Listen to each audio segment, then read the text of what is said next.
All right. Good morning, CAST leaders. Welcome to CAST Speaker Series, where we connect with local leaders and change makers directly to our students.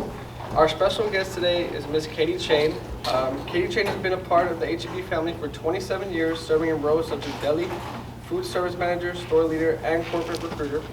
Now program manager for education and workforce on HEB's public affairs team. She develops programs that equip students with real-world skills for meaningful careers. Katie created HEB's high school and 2-year technical internship programs, providing over 1,500 students with hands-on experience through internships and job shadowing. Passionate about student success, she also founded a free clothes closet in 2018 to help students access professional attire for jobs and interviews. Outside of work, Katie is a proud mom to Gage, a CPA, and Sage, a veterinarian student. Her family's support and her commitment to empowering youth drives everything she does. Please join me in welcoming Miss Katie Chain.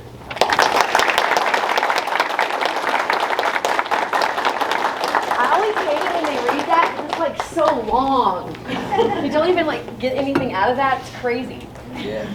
So, hi guys, I'm Katie. And you already know all the things. I've been with HEB for 27 years, so we're done, right? Over, any questions?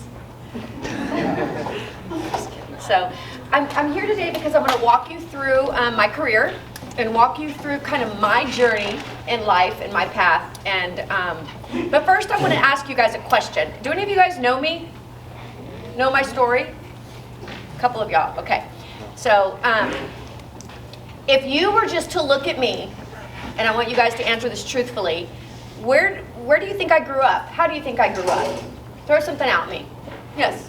I'd say you grew up in a great family and that you were raised well. Okay.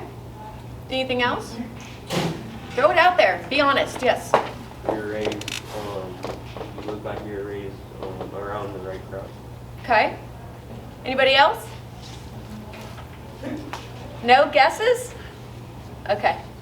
Maybe you were raised in a very nice home with a nice environment. Okay. Yes, ma'am? It looks like you're raised around animals, like you like animals. Okay. Anything else? So none of those things, go ahead. Sorry, definitely like a business background, I would Okay. say. Okay. Well, none of those things are true, actually. And I think that's a big thing that we do is that we look at people and we judge them right away and we think they're privileged or they're not privileged or they're poor or they're not poor or whatever, right? Do we do that? Yeah. I mean, it's only natural, right? Like, I get that a lot. So, I actually grew up on the southeast side of town. I lived in Peach Grove for a while. I went to East Central High School. I graduated in '89. I know, like 100 years ago, right? But I grew up in a family where my dad was a truck driver and my mom had random jobs. We moved a lot. We didn't have a lot of money. My home life was not good, right? My parents fought a lot. There were drugs involved. There was a lot of things going on in my life, right? And I only tell you that because I think it's important for you to understand that you see people and you place these, you have these ideas of what they are, but just always remember that everybody has a story. Everybody has a story, right? And it's not always what you think it is. So compassion is huge, right? You got to think about those things. So I went to East Central High School and I graduated, like I said, in '89. When I was 16, I started working at a restaurant. Anybody guess where? Bill Miller's. Yes, exactly.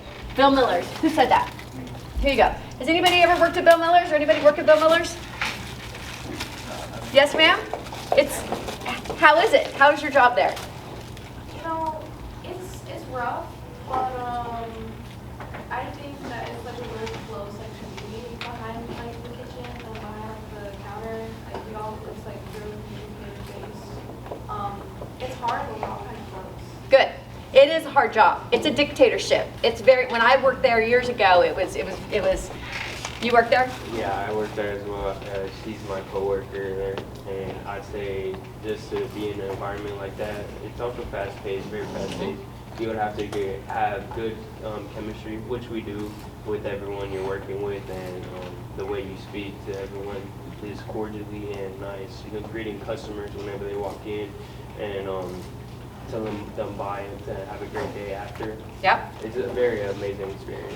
It was a good experience for me because it taught me a lot of responsibility, right? It taught me, like, you're late 3 times back in the day, you were done. Fired. Poof. It's not like today where you get 55 chances before they'll fire you, literally. And the family was interesting. So I started there when I was almost 17 years old. So I worked there and I did a half day at East Central. I worked a half a day because I needed to make money because I wanted things, I needed things, I wanted to drive, I wanted gas, and my parents didn't have the money to give it to me. So if I wasn't going to do it for myself, I wasn't going to do it, right? How many of you guys have to pay for your own gas? Or even how many of you guys have a car? Okay, it's not that many, right? It's expensive. Car insurance is expensive. Back then, maybe it wasn't so much, but it kind of equals out really when you think about now. People make more money. It costs more. So it's a whole thing. So I realized early on that if I was going to make anything out of my life, I was going to have to do it myself. My parents weren't going to help me. I had a younger brother, who's 2 years younger than me.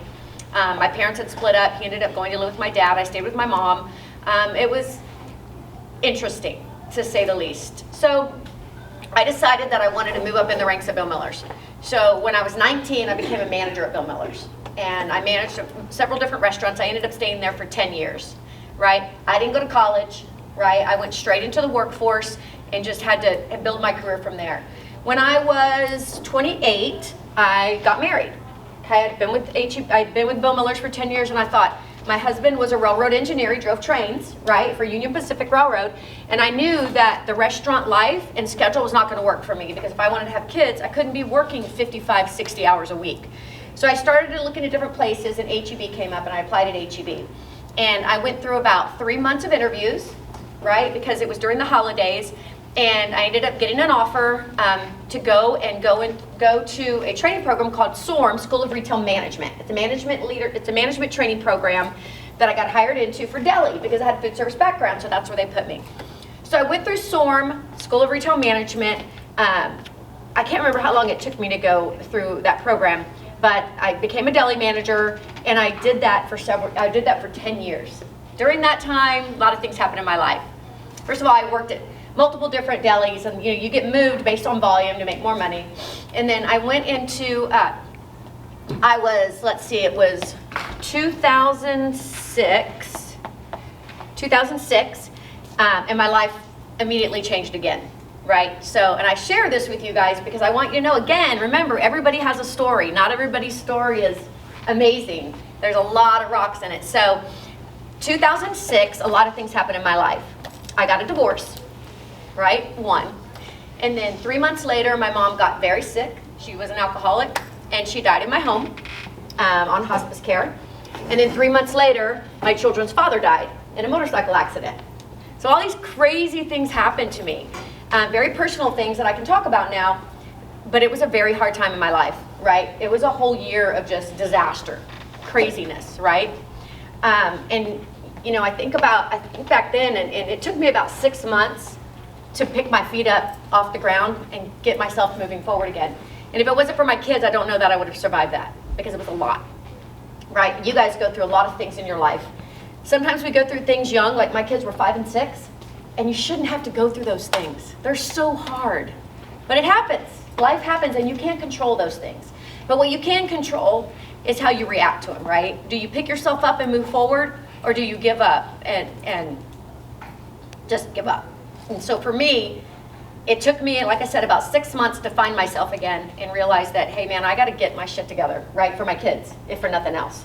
So I did, right, and I ended up, I was at HEB, and I will tell you, it was a phenomenal time because from a different perspective, because my work family really came alongside me and helped me, right? They were there with me, they were amazing, they took that journey with me and helped me get through it. We also went to a place called the Children's Bereavement Center, if you guys have ever heard of it, if you've lost a loved one, and they were amazing. It's counseling for the kids, for the parents, the whole thing. So we did the work. Everything, I look back and I'm like, I don't know how I survived that, but I did, and I'm here today, and I have a great life, and so here it goes, right? So from there, someone had approached me and asked me if I had ever thought about what I was going to do next in my career. And honestly, I hadn't, because nobody had ever asked me that. Like, people are asking y'all all the time. What do they ask you all the time? What do we want to do after high school? What do you want to do when you grow up? You're like, dude, first of all, I don't want to grow up. Because this is like, you have really minimal responsibility than you will when you get it. What else do they ask you? College. Where do you want to go to college, right? How many of you know 100% that you want to go to college? How many of you don't know? And that's okay. I mean, it's kind of okay. It depends. If you're a senior, it may not be okay if you don't know, because you got to kind of think through that. But, you know, people are always, they ask me, hey, Katie, what's next in your career? And I thought, nobody's ever asked me that before, so I don't really know. And they were like, well, what about Sorrel? So School of Retail Leadership at HEB is a leadership training program that you go through to be a top store leader at an HEB, right? And you're top overall the store. How much do you think a top store leader makes at HEB on average? Someone who's running the entire store. Hourly? Their salary. Yes, ma'am. Take a I guess. remember you told me. Okay, then you can't guess. Somebody else take a guess. Yes, in the back. Me? Young lady. 65,000. A year? Nope. What else? Yes, sir. 30 per hour. It's salary. I don't even know what that equals out to. What's 30 times 20, 80? Oh, come on, y'all. 64,800. Thank you, sir. No, but that's wrong. I mean, that's right, but that's wrong. Yes, sir. 120 grand. Okay, very close. So a top store leader at HEB can make anywhere from 150 to about, I don't know, in some cases $300,000 a year. Do they need a college degree for that job? No. Catch, sir. They do not need a college degree for that job. Because I was going through the training program and I was going to be a top store leader and I did not have a college degree. Now, in no way am I advocating for you guys not to go to college or do some type of post-secondary education. It could be a trade school, it could be a certification program, it could be something. Now you really need something like that, right? So I'm not advocating for no post-secondary education. But what I am saying is at HEB, there's a place for everybody regardless of your post-secondary, whatever I'm saying, education, right? There's a place for you there. But definitely when you think about college, you think about what you want to do after, think about what do you want to do and what type of training or education do you need for that job. As an example, my daughter wanted to be a veterinarian. Does anybody know how long it takes to get through veterinary school? Yes, sir. No. Yes, sir. 7. Nope. 8 years to get through, it's like a doctor. It's 4 years of undergrad, and then it's 4 years of veterinary school, which she's in her 3rd year right now. Plus, if you want to specialize, you got to do a 2-year internship after. And you don't get paid much as an intern. So 10 years she'll be in training to be a vet. She's in her 3rd year of vet school. She's got a little ways to go, but she's on the home stretch. My son is a tax accountant. They're like this, right? Very different. How long do you think it takes to be a tax accountant? 4 years. You can be a tax accountant in 4 years, but if you want to get your master's and your CPA, it's probably 5. He did 3 years at animal colleges because it took him a minute to get through community college, right? And then he did 3 years at TLU, and he got his master's degree. Then he studied for the CPA exam because he can't do 2 things at once. It's too stressful for him. Okay, son. So he got his CPA. Now he's done. He doesn't need to do anything else because he's got everything he can to be an accountant, right? But both, like I said, both my kids went to school because what they wanted to do, they had to have those credentials, right? Okay, so think about that. What do you want to do when you graduate, and what do you need to get there? Don't just go to school to go to school, because it's a lot of money. It's going to cost you a lot of money. Does anybody know how much it costs to go to Alamo Community College? Well, it's free if you're on Alamo Promise. Right, Eric? Did anybody know? Did y'all know that? Yes? No? Who did not know that? Eric, you need to talk to these. I blame you, even though you're not at the school. Anyway, so yeah. So 2 years there, and then you can, go from there, right? Save a lot of money that way. Okay, so I went through Sorrel, and I became, so at HEB in the stores, you have all your partners, right? Your checkers, your back, all the people. And then you have your leads in individual departments, and you have your managers of individual departments, which is why I went through Sorrel to be a manager. And then you have your top store leaders. So you've got a perishable leader, an operations leader, perishable leader, non-perishable leader, and then your unit director. My ultimate goal was UD, right? So I got through a sorrel. It took me only 4 months to get through it. It was very fast because I had already had a lot of the information from my career. I got out of sorrel and I was placed at a first store on Marbach and 410. It was a 24-hour store. It was nuts, right? A lot of economically challenged people shopped in that store. Like I said, it was a 24-hour store, which nothing good goes on after 10 o'clock at night in a grocery store, let me just tell you that. The first night I was in charge overnight, a car caught on fire in the parking lot. We had a thief at the back door, all kinds of stuff went wrong. And I remember being scared to death because I was by myself.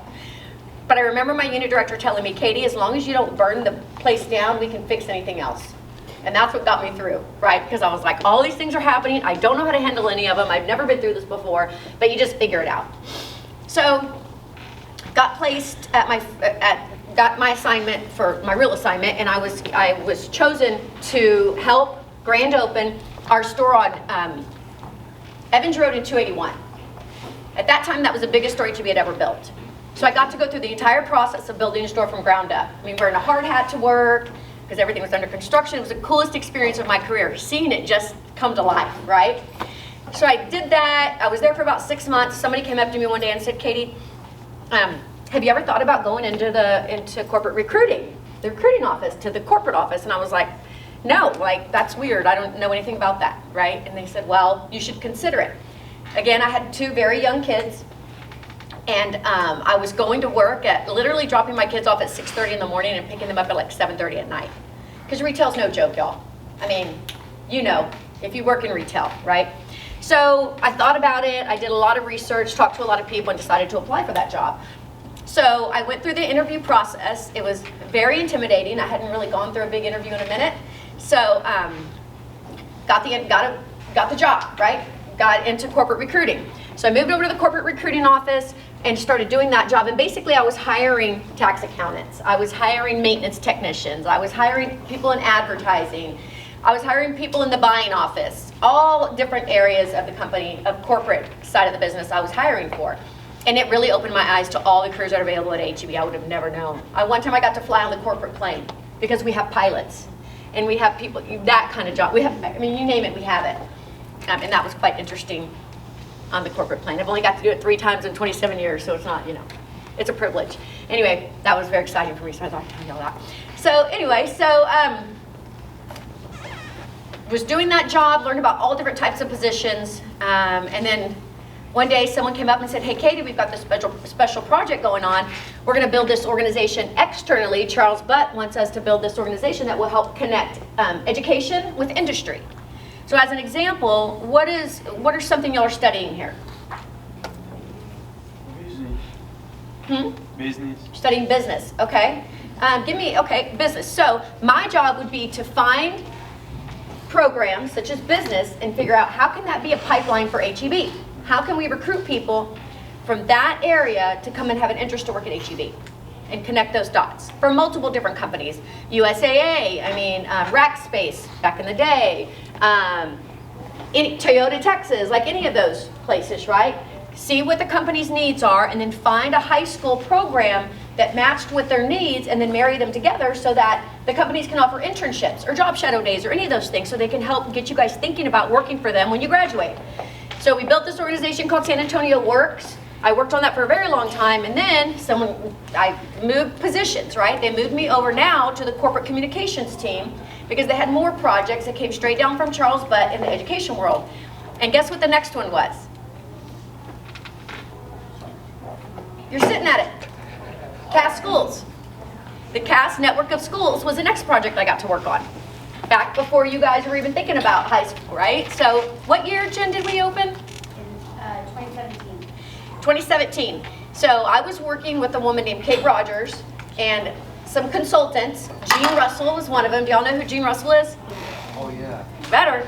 Yes. So me, Gene, a couple of other consultants and people at HEB, and we came up with the concept of the Cass schools. Charles wanted us to build high schools that focused on high demand, high wage careers across the Bexar County area and surrounding areas. So we came up with the concept. And the first school we built was what? Anybody know what was the first school? Cass Tech. Yeah. Who said that first? Here you go, sir. You need a fluffy pen? So, Cass Tech was the first school we built, and that was focused on IT, careers, entrepreneurship, some different things. So we built that school, and then now, 7 schools later, right? Here we are today. This one was special to me because, of course, I went to East Central High School, and there wasn't a lot of specialty programs out here. Now they've got a lot of things, and you guys are one of them, which is, in my opinion, the best one. Right. So, because you get to go to this school and learn all the things, but you still get to play football. You still get to be in band. You still get to do all the things, but you're in an environment that's tailored to you. So, so then they decided to reorg again, and so myself and my colleague, Krista Aldridge, which runs our Read 3, our early literacy program, we got moved over to the public affairs team. So now I serve on the public affairs team, but I get to do work across Texas with multiple schools in all of the areas that we serve. Where's the most recent place that we're building stores?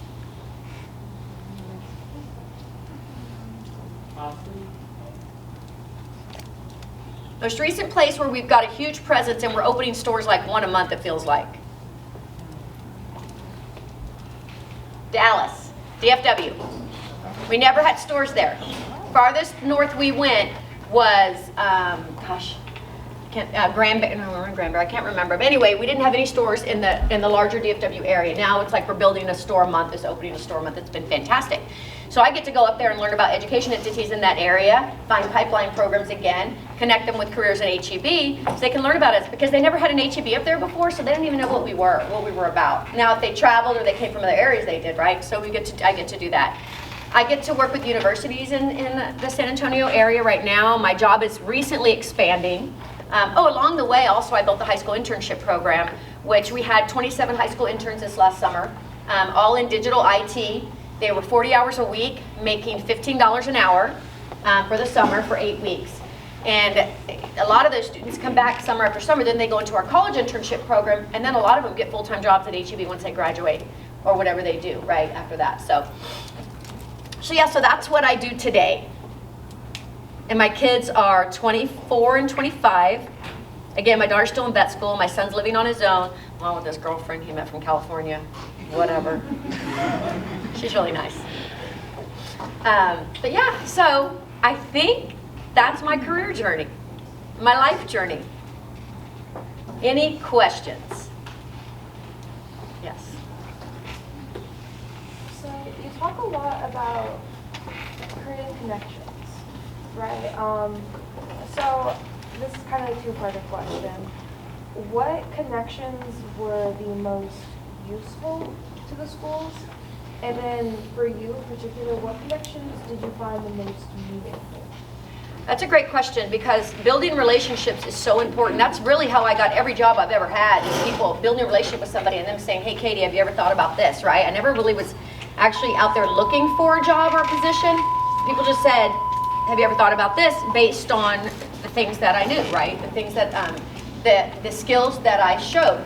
So I think all the relationships I've built at HEB have been amazing for me, because they've always led to something else. And in the position I'm in today, I have already met so many amazing people at HEB that if someone reaches out to me and needs something, I'm like, if I don't know the answer, I'm like, you know what, I don't know, but I know who does. And I'll connect them with the right person, right? Because not everybody knows everybody, and I'm definitely not the expert in every area, but I know somebody at HEB who is.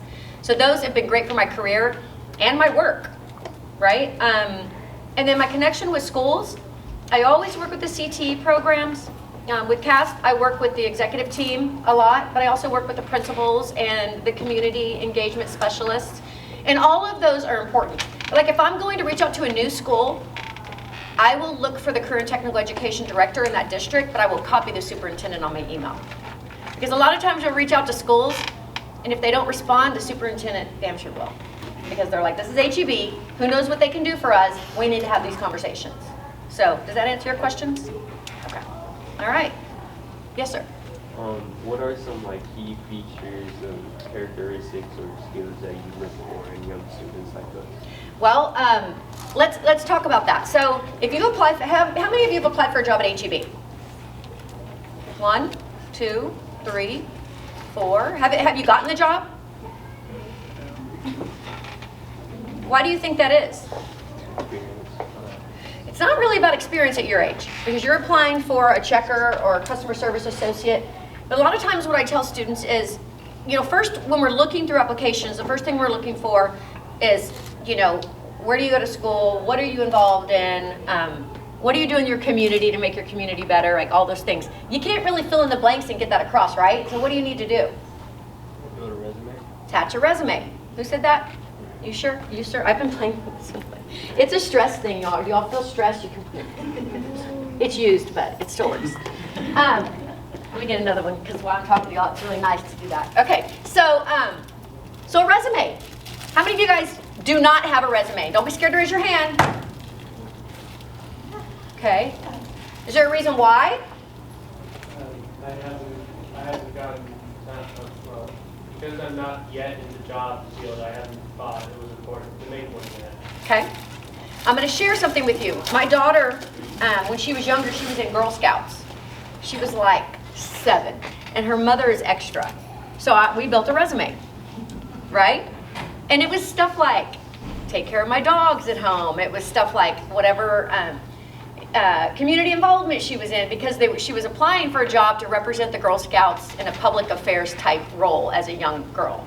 So a resume is a working document, right? You need to build a resume. I would say when you're a freshman, you need to start with that. Build it, and then you change it constantly. Like I haven't, but I should change my resume, because now my job is changing and I'm taking on different responsibilities.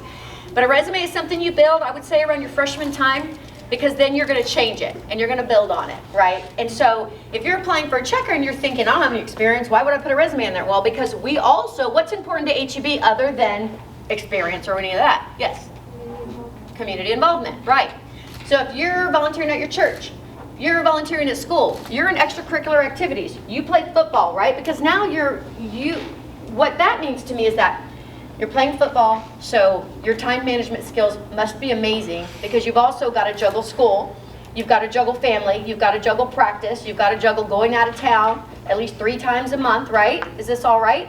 So how do you keep up with your studies and also keep up with all of those things?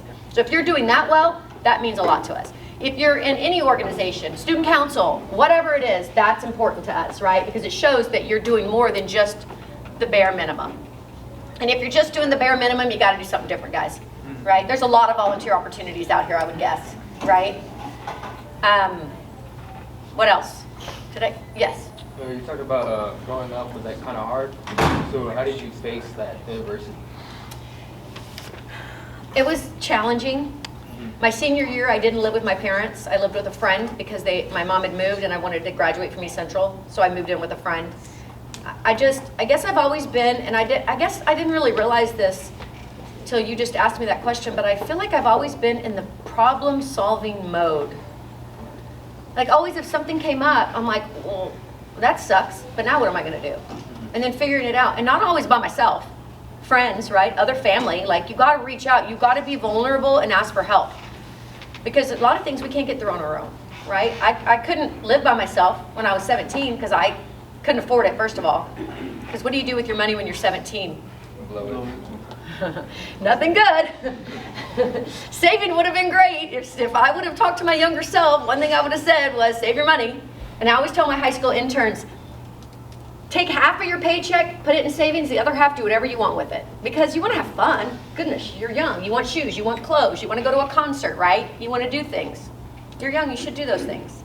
But I would say I was just constantly in problem-solving mode. I feel like sometimes even today, in my job, I am definitely, right? And my kids, when my kids wanted to go to college, well, you think I could afford 8 years of school for my daughter? Who can? Unless you're a veterinarian yourself and make great money, or a doctor, or somebody making great, a single parent wise, right? So we had to figure out how we were going to make that happen. So, yeah. Is that it? Yes, sir. Any question, anything else? Yes, sir. What are the best jobs for students to go into right now? Well, the grocery business, everybody's got to eat, right? But that's not a job, right? That's a company. So when you think about companies you want to work for, nonprofits are bad right now. Why? There's not a lot of money out there. There's not a lot of people giving money. I spoke with somebody at Girls Inc. the other day. Y'all familiar with Girls Inc.? A lot of their funders aren't giving money right now, so it can be very difficult to be in the nonprofit world right now, but that work is so important, you really got to be passionate about it to do it, right? AI, right? What's that other stuff going on right now? I mean, those kinds of jobs, you're thinking about jobs of the future. UX design is good. Do y'all know what that is? Yeah. Okay. User experience. All companies need that for their website, right? So think about what's important to your family and where are they spending their money, right? That could be a way to look at it. But manufacturing is good because manufacturing is growing in San Antonio, so that's always a good area to look at. But yes, What's a piece of advice you would give your younger self? my inner self, Yeah, your younger self. my younger self, don't do stupid shit. Fair point, man. And that's all over the place, right? When you're thinking about doing something, think to yourself, what are the consequences of that? And if they're bad, don't do it. I mean, be honest, right? Like, think about it. How many of you guys have done something dumb in the last week? Don't lie to me, because you're in high school. Everyone put up your hands. Right? You've done dumb stuff. Did you stop and reflect on that before you did it? Or did you just do it? You just did it. So stop and think to yourself, what are the consequences of this? And then, if you do it anyway, be prepared to do the consequence. Be prepared to not lie about it and go with the consequences. I'll give you an example. My son was in 6th grade. My son suffered from anxiety and depression his whole life, right? We were in counseling for a long time. A lot of it probably had to do with his dad passing away, a lot of things going on. But when he found himself in middle school and found a little group of friends, I got a call from the school one day. And my son was drawing little melt parts on a girl's paper. And he said they were rocket ships. And the teacher calls me and I'm like, wow. Okay, so I brought him home and I was like, so son, what are your thoughts on that? I don't know, Mom, it was probably dumb. I said, well, now you're gonna suffer the consequences of that. Give me all your things. All your electronics are gone, dude. You're done. Now, had he thought about that, his 6th grade brain might have thought, man, I don't want to not be able to play video games with my friends tonight. I probably shouldn't do that. I don't expect a middle school student to think that smart, but you guys are in high school. Come on now, right? Think about the consequences of what you do, and if you choose to do it anyway, don't complain about the consequences of it. How many of you guys have ever cheated on a test and got caught? Nobody's going to admit that, right? What were the consequences of that? Nothing great. Well, whoever did not give him consequences, we need to have talk. So just that would be my biggest advice I would give to myself is don't do dumb stuff. Yes, sir. Yeah. Okay. Do you think college degrees hold as much power as they did 10 or 20 years ago? I think it depends on the career. So I think if you want to be a doctor or a lawyer or an accountant or a veterinarian, absolutely they do, because you have to have it to do that job. Some other examples, let's think about in the tech industry. There are a lot of things that you are learning at CAST that make you just as valuable of a candidate as someone who did a 2-year technical career at animal colleges because you're learning the skills. But a lot of companies still look at that degree and want you to have that, right? So it just depends on the job, quite frankly. You can be a vet tech without a veterinarian degree, but you do have to have a certification. In some cases, some doctors don't care about that. They just want to make sure you can do the work. So that answer is all over the place. It just depends on the career you want to go into. That's my answer. Yes?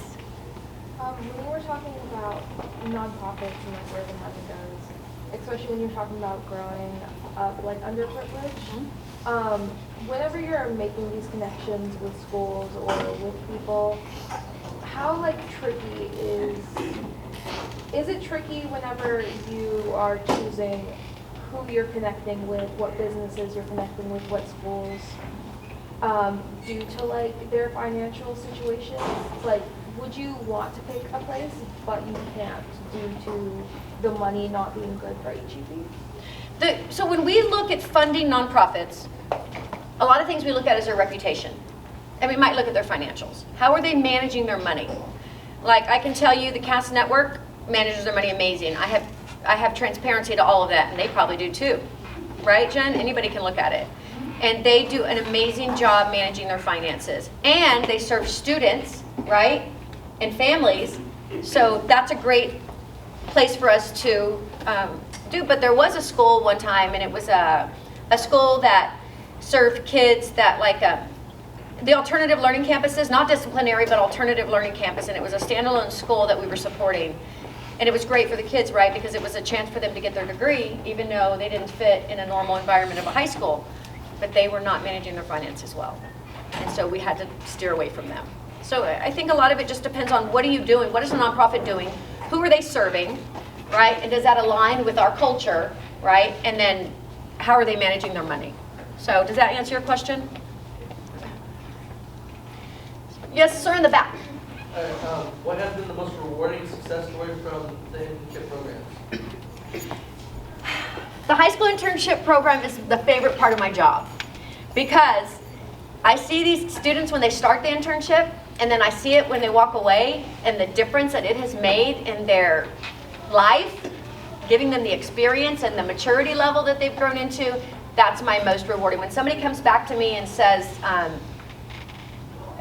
here because of the internship program and I mentor them through the program, right? And I am not easy on them. Like if they do something dumb, they're immediately called out. Like I'm not gonna lie. If they send a stupid email, okay, not stupid, inappropriate or written incorrectly, I definitely have a conversation with them. Like I don't let it go because I'm not doing them any favors by that.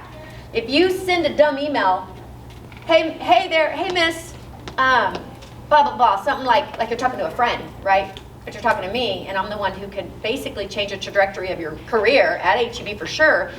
I'm gonna have a conversation with you and say, hey, let's think about how you wrote that email. I'm not gonna be rude or ugly, but I'm gonna have them think through what they did and why maybe that wasn't the best decision.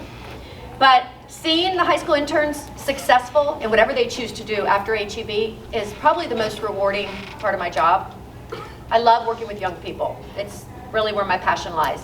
Unfortunately, I'm not going to be running the high school internship program anymore for HEB after 10 years. It's going to transition to another team, but it's still going to be there. So if you guys are juniors, seniors, interested in a high school internship, look on the HEB website around January timeframe, between January and March, and you'll see some out there. Yes, sir. What's like the greatest tip for us as an economics or experience, like let's say I'm trying to get a job. It's like You're trying to get a job? Yeah. Build a resume. Right? Make sure when you fill out your application, you think about, so let's think about it for HEB. If you're going to apply for a store position at HEB, what should your availability be? Full availability? It doesn't have to be full because you're in school. We get that, right? Yes. At least, not exactly 24/7, but at least perhaps 12/5. Think about when is the grocery store the busiest? Mondays. No, 5 to 10. Mondays or Sundays. Any time 4 days before a holiday, because nobody knows Thanksgiving is on the same day every year, and so they panic and they go to the store. And why would you do that? That's dumb.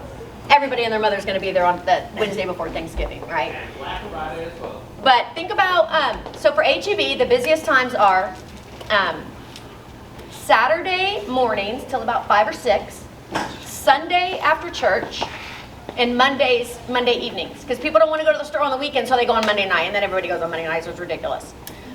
Anytime before a big holiday. So when you do your availability, so think about where you're applying, and think about what are their needs, right? And if you don't know, ask, and then build it around that. Like you can say, I can work after 5, Monday through Thursday, because I have football on Friday, whatever, and then I can work anytime on Saturday and Sunday. That doesn't mean you're always going to work those times. It just means that's when you're available, but you can also request time off. So if you have prom or you have going out of town with your family for the weekend 2 weeks in advance and you already know, you can request those days off. And 99% of the time you're going to get it. So availability, resume, and then for HEB, did anybody, who has applied at HEB? Eddie, stop it. You have? Did you have to do a video interview? Like answer questions via a video? Did any of you guys have to do that? Yes. Wasn't that awful? It's awful, right? But we're not actually, we care about your answers, but really we just want to see how you show up. Right? How do you present yourself? Are you laying in bed with your hair all jacked up and, like barely awake? Not going to get a pass. But if you're presenting yourself well and you're speaking well and you're doing the best that you can in the interview, the chances are you're going to get past that. Not always, depending on how many positions are available, but be very careful with the video interview, and you need to get it done quick. Because say we post a job for a checker, we've got 5 positions and we had 500 applicants, which could easily happen nowadays, right? We easily get 100 applicants for one checker job, right? You want to do it fast because they're going to pull the ones that come in first are the ones they're going to pull first to look at because they're in a hurry to fill the job. So think about that. Does that help, sir? Is that helpful? Okay. Yes, sir. Is it more, would you go for someone who has more experience or someone with a degree? It depends on the job, again. Depends on the job. So if it's someone in a store, the person that I want is someone who's genuine, who cares about their community, who can learn, who is happy and positive, right? Who's helpful, who genuinely cares about people. Degree is not important. But if you're talking about, again, like somebody in the buying office that's going to be buying meat for the entire company, we might want them to have a degree. So it just depends. But if you got 2 people with a degree and one person is a culture fit, they're going to get the job. Does that make sense? Yeah. Yeah. They're basically equal, depending on what you're going for. Yeah. All right, any other questions? Yes? So you were discussing about your internships, right? What are the main ideas and key points you try to teach them? Well, responsibility, get to work on time. Wow, okay. Is that hard? Do you have to get to school on time? Do you get to school on time? Yes, ma'am. If you don't, what happens? You're like, absent. Yeah, but then what's your consequences? So get to work on time, right? I also have them read the Cilantro Diaries. Have y'all read that? No? Are they going to read it, Jen? Yes. Okay. Cilantro Diaries, they all read that book, and they have to pull out a piece of it and share why it spoke to them. We also talk about networking. I teach them how to network, because they're in a job, you're at HEB, you know, you could run into Charles Butt in the elevator. You don't know. And how do you take that opportunity to network and build a relationship? Building relationships is very important at HEB. As you can see, my entire career was based on relationships that I've built and people who saw something in me that could be helpful in another position. And I've been offered other jobs too, but some of the jobs were about product and I'm really about people, so I didn't take those jobs. I don't know, it's a very well-rounded internship. It's all about the whole student, not just the job, for sure. I feed them like once a week too, so that's always helpful. Any other questions? Yes, ma'am. Did you think single mother ever affect your work? Say that again? Did you think a single mother ever affect your work? You know, I'm going to tell you a story about that because really it only affected my work because I thought it was something that people looked down on, right? So I remember when I was asked, when I got the job to open the store at Evans and 281, I remember speaking with my unit director and I remember saying, you know, I've got my kids, I can't always work late because, you know, blah, blah, blah. And he looked at me and he said, Katie, and this was a man that had been with the company for a long time and he was my unit director, top store leader, very smart. He said, Katie, everybody has a story and not everybody needs to know it. You do what you have to do, you take care of your family, you communicate when you need to. Everybody has a story. So I put on myself more than it actually did, right? There's all kinds of women work in retail. We all have things we have to take care of. Men, there's single fathers that work in retail that they have to deal with stuff like that. So don't be afraid to ask for what you need. That would be my answer because I still got the opportunity. I still got offered lots of positions, even though I was a single mom. But I did have to rely on a lot of family to help me, right? You got to ask for help when you need it. I didn't let it affect my job. Even though in the back of my brain I always thought it was going to, right? But it really didn't. So that's at HEB. There could be other companies that's different. Any other questions? I mean, it's open game. Y'all can ask me anything. You ain't gonna get this opportunity very often, and they're recording it, so.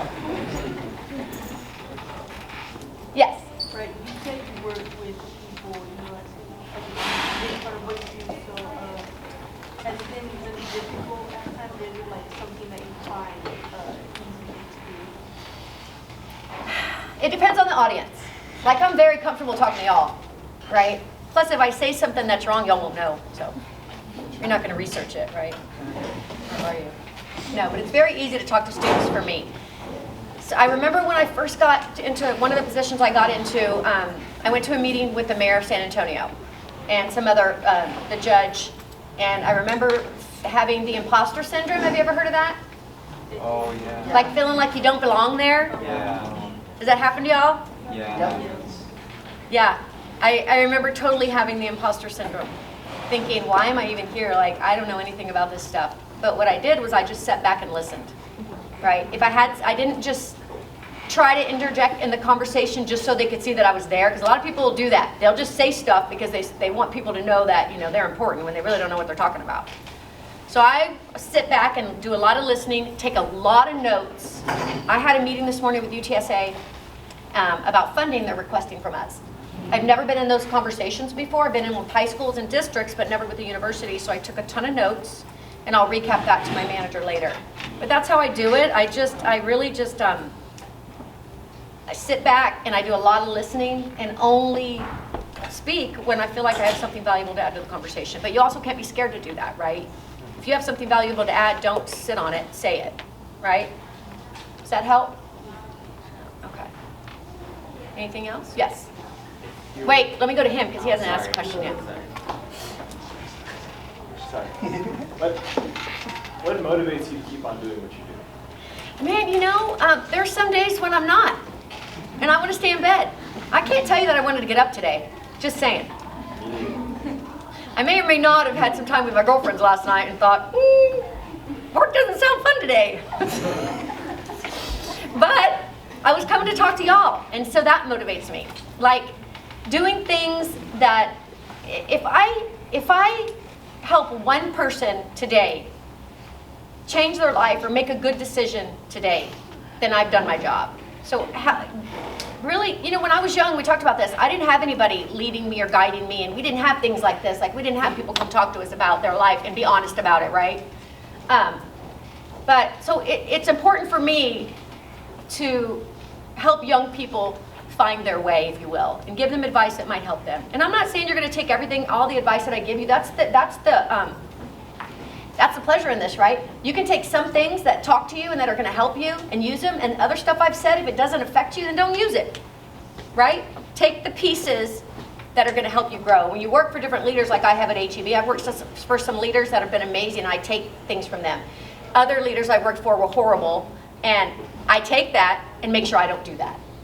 You know, so if I can help one person kind of figure out what their next step in life is, or just help with something in your life, then I've done my job. So what motivates me is helping other people. I feel like God put me on this earth to help other people, right? And that's what motivates me. And I'm not always great at it, y'all. Sometimes I drop the ball. I mean, we're human. You try to juggle so many things. I was late today because I had a Zoom meeting this morning, and then I couldn't get off the phone because I was in this meeting with UTSA, and I'm like, God, I don't want to be late because I'm telling the students don't be late, and then I'm late. That was dumb, right? But it happens sometimes. You're not always perfect, but you try to be better, right? All right, yes, sir. Anybody else have a question? What's your experience like in public affairs? Well, I'm in the public a lot. Yeah. Sometimes with people I don't want to be in the public with. So when the floods happened in Kerr County, I led a volunteer effort out there, feeding first responders and community members, and sometimes it's very emotional. A couple weeks ago, we were at the ribbon cutting of the new school in Uvalde, where all those children got. That happened. So we were there doing the ribbon cutting, and the families got to come in and see the new school that we built for those children. And that's emotional, right? Yeah. But then there's other times, like Feast of Sharing. Have y'all ever been to Feast of Sharing or volunteered at Feast of Sharing? You need to ask about that. That's a great experience, where we open up the doors at the Henry B. Gonzalez and we feed literally anyone who wants to be fed in one day. So those days are fun, right? So public affairs is all over the place. I travel some, so I get to go see other areas of Texas, and I get to see what others are doing in other cities that we could bring back to San Antonio. So It's a very rewarding job and sometimes can be stressful because you're not always, I mean, think about it. Public affairs, my boss told me one of our jobs is to keep HEB out of the news. Because if something bad happens, public affairs is the one who has to address it. So if we can stay out of the news, that's a win, right? And help people when we can in our communities. What else? Yes? You mentioned a long time ago you had a bunch of bad things happen to you, like back to back to back. What inspired you to just keep moving forward and become who you are today? My kids. My kids, I couldn't give up because who was going to take care of them? Their dad's dead. You know, it was just me. Did I trust another family member to raise them? I mean, I love my family, but they're not going to raise them like I would.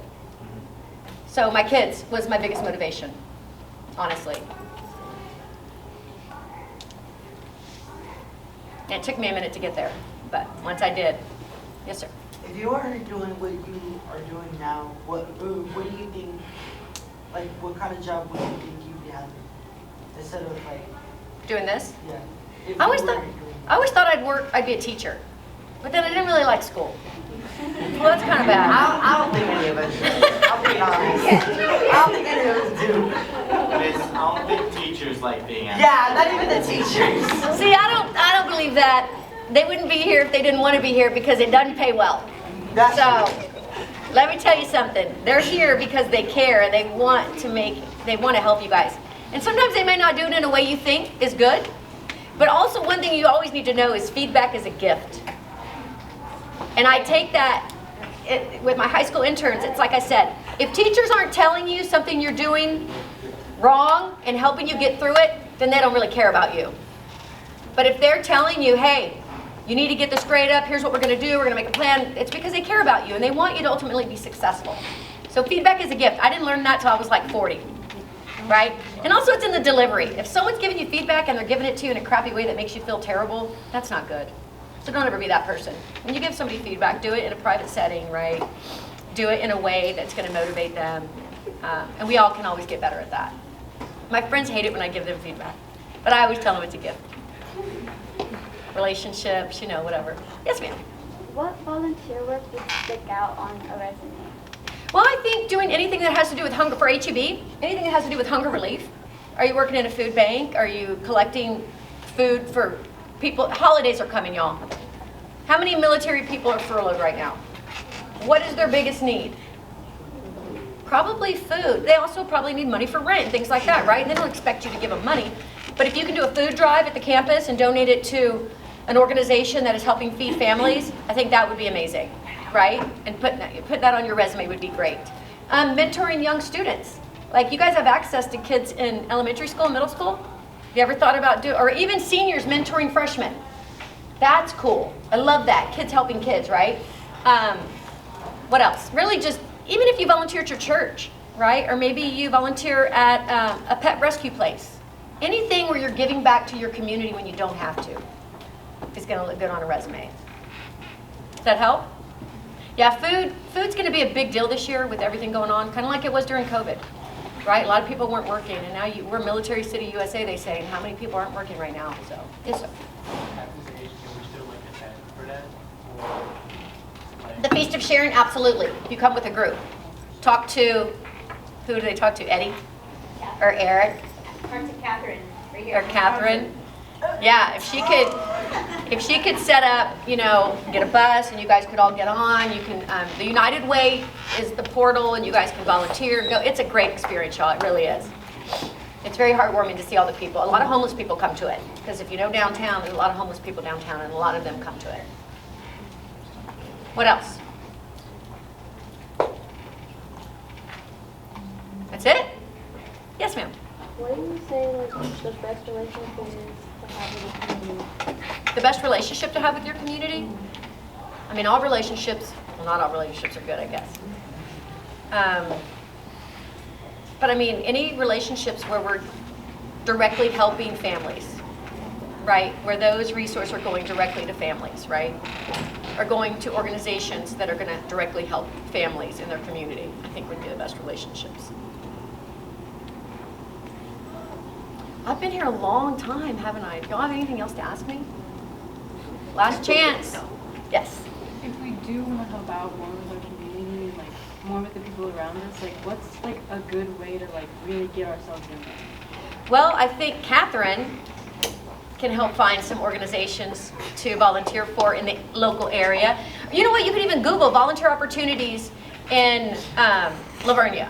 It's not far, right? Volunteer opportunities. I don't know, what would we call this community? How could you, southeast side of San Antonio? I don't know. You can just Google it probably, honestly, and find something. Yeah, but I think if you guys want to volunteer more, which would be great for your resume and also makes you a good person, you should think about it. Okay, all right. Okay, guys.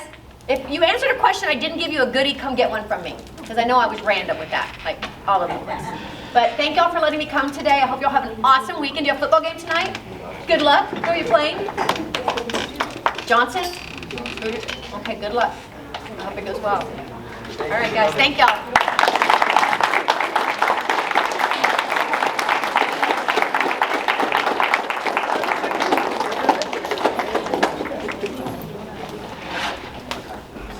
Hey, you guys. Thank you for joining us today and getting out of your way. I know you're a very busy woman, so thank you for coming. There you go. Thank you. And if we could just give one more round of applause for Miss Katie Chan.